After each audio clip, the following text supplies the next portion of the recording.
ಮನವನೋಯಿಸದಾತ ನೂರು ನೋವನು ಸಹಿಸಿ ನಗುತ್ತಲಿರುವಾತ ಒಂದಾದ ನಡೆ ನುಡಿಗೆ ದಿಕ್ಕು ದೆಸೆ ತೋರ್ವಾತ ಒಂದಾದ ನಡೆ ನುಡಿಗೆ ದಿಕ್ಕು ದೆಸೆ ತೋರ್ವಾತ ಪರಮ ಗುರು ಆಸಾಧು ಮುದ್ದು ರಾಮ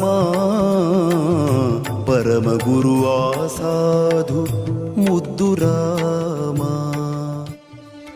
ಸಂತನೆಂದರೆ ಯಾರು? ದಿವ್ಯತೆಯ ಅರಿತವನು, ಸರಳತೆಯ ಸೂತ್ರದಲ್ಲಿ ಸುಖವ ಕಂಡವನು, ಮಮತೆ ಬಂಧನ ಕಳಚಿ ಬಲುದೂರ ನಿಂತವನು, ಎಲ್ಲರಲ್ಲಿ ಅವನೊಬ್ಬ ಮುದ್ದು ರಾಮ. ನಮ್ಮ ಸಂತ ಪ್ರೀತಿಯಿಂದ ದಡ ಸೇರಿಸುವ ಗುರು, ಅವನು ನಮ್ಮನ್ನು ದಡದಾಟಿಸುವವನು. ಸಂಸ್ಕೃತ ಸುಭಾಷಿತ ಹೇಳುತ್ತೆ, ಯಥಾ ಚಿತ್ತಂ ತಥಾ